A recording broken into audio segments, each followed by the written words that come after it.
Hello mga ka-K! Welcome back to my channel at ngayon nga ay pag-usapan na natin ang tungkol sa bagong update ni Agribaron na Duck o Bibe.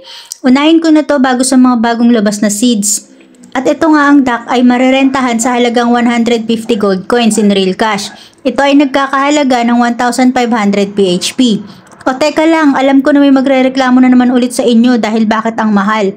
Pero hindi ba in real life talaga namang mahal mag-alaga ng ganitong duck? Plus kailangan mo palagi silang healthy, mano-mano mong papakainin, which is hassle.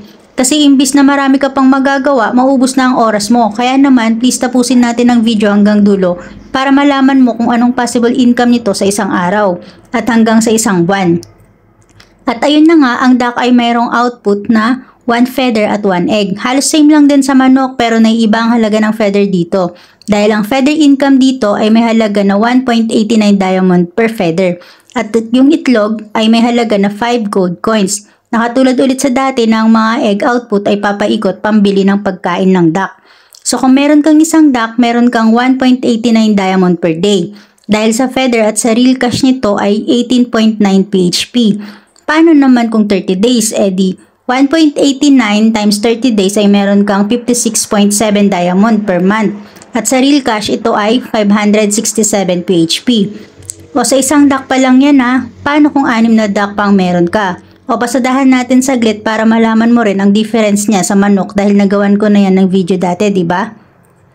Kung sa 6 na duck, ito ay mayroong 1.89 diamond times 6. Ito ay 11.34 diamonds.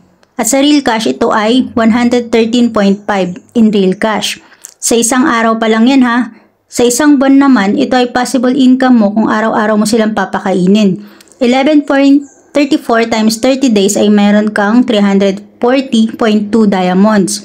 At sa real cash, ito ay nagkakahalaga ng 3,402 PHP at ito ay ang per month na sinasabi ko.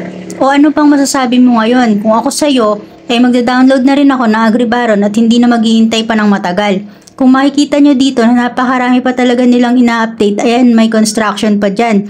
Ibig sabihin ay marami pa talagang aabangan kay Agribaron.